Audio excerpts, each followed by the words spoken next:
This is huge as the Boston Celtics just sent a serious message to the Chicago Bulls in their revenge game after falling to them at home, where they won tonight 123 to 98 in a big performance from the Jays, specifically Jayson Tatum, who absolutely erupted in the second half. We're going to be breaking down how the Celtics were able to do this under Joe Mazzulla's offense and more in this episode of Celtics Digest. Welcome back, guys. I'm Bruce Velez.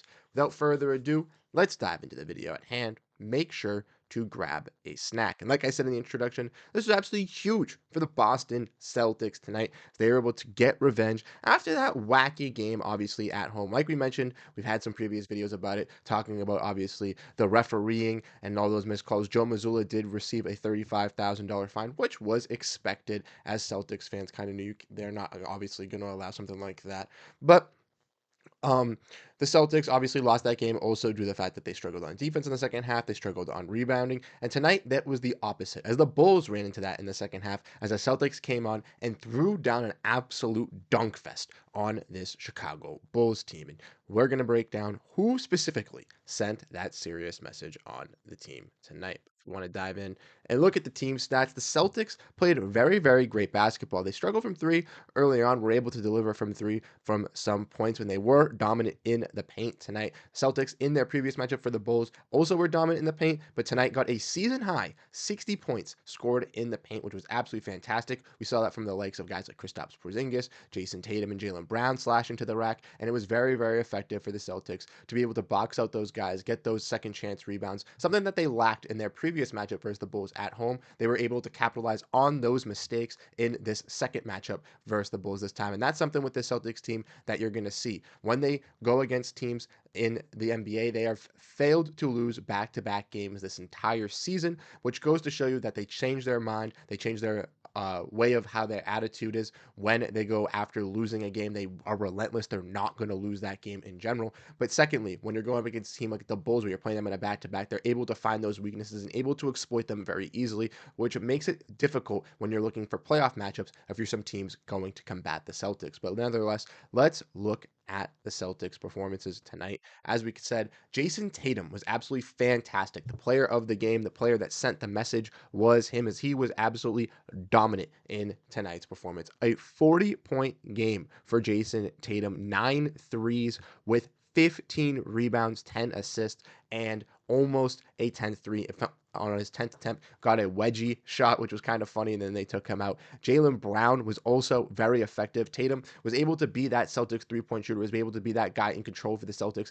in the second half, and was that key dominator, that guy that really stepped up. In the first half, he was more of an offensive rebounder, was more the facilitator for the offense, but where Jaylen Brown was the main prize scorer with Kristaps Porziņģis. But Tatum and Porziņģis mainly took over in that second half. Kristaps as well was very effective in the paint, as he was a dominant point scorer, getting up in those 16 points, was aggressive on the glass for the Celtics, maintaining some blocks, getting 20 points as well for the Celtics. Jaylen Brown as well, 20 points for him. Very, very efficient first quarter for JB. When we look at the bench here for the Celtics, no one really stepped up. No one really delivered. Peyton Pritchard, even he didn't step up on the scoring mark for the Celtics tonight, he definitely delivered on those offensive rebounds, getting those hustle plays, and doing exactly what he does at that 6-1 position, making those second chance plays for the Celtics, which really kept them alive in this contest tonight. And ultimately, they were able to get the best of the Bulls. Like I mentioned, for this Bulls roster, LaVine had a little bit. LaVine was cooking at the start with the Sumo. They were in this game combating with the Celtics early on in the first quarter,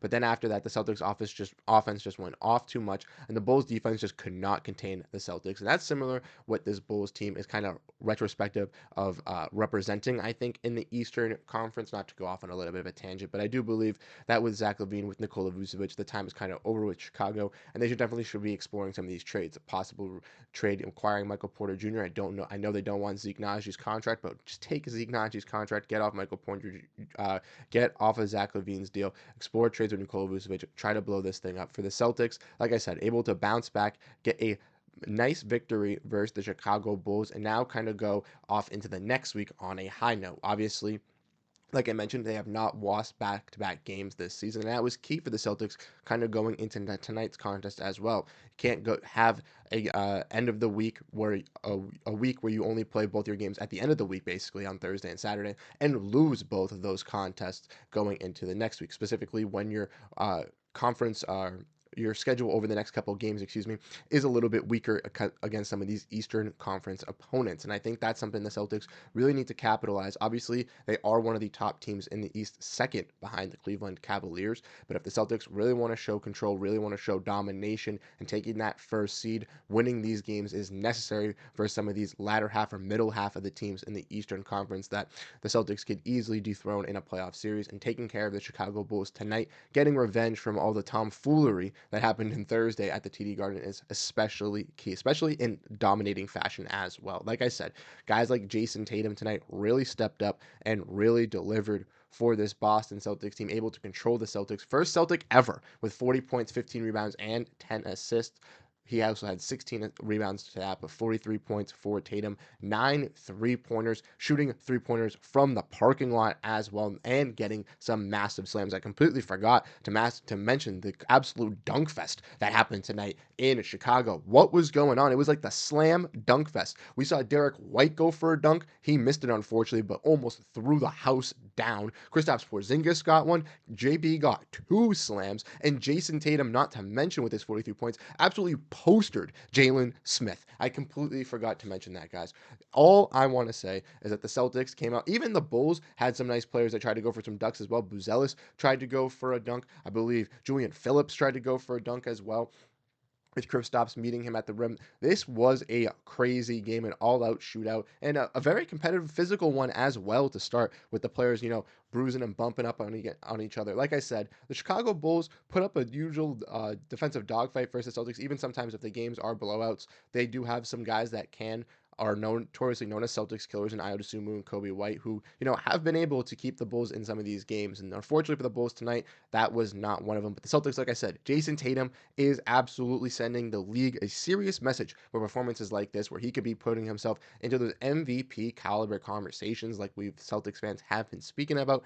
I know they're not rest of the popular league, but he tends to view it like that. But I do think that Jayson Tatum deserves to be in these conversations for MVP, in this top 5 conversation, because performances like this go to show you that he's one of the better two-way players in the entire NBA. But let me know what you guys think down below in the comment section, how you ultimately feel about this Celtics team. As we keep you updated on the daily Celtics updates, make sure to hit that like and subscribe button if you are staying up to date and enjoying the content, and help us get to that goal of 6,000 subscribers before the start of the new year. We really appreciate all the love and support you guys have been showing us, so drop down all the love in the comment section down below. And I'll catch you guys in the next video.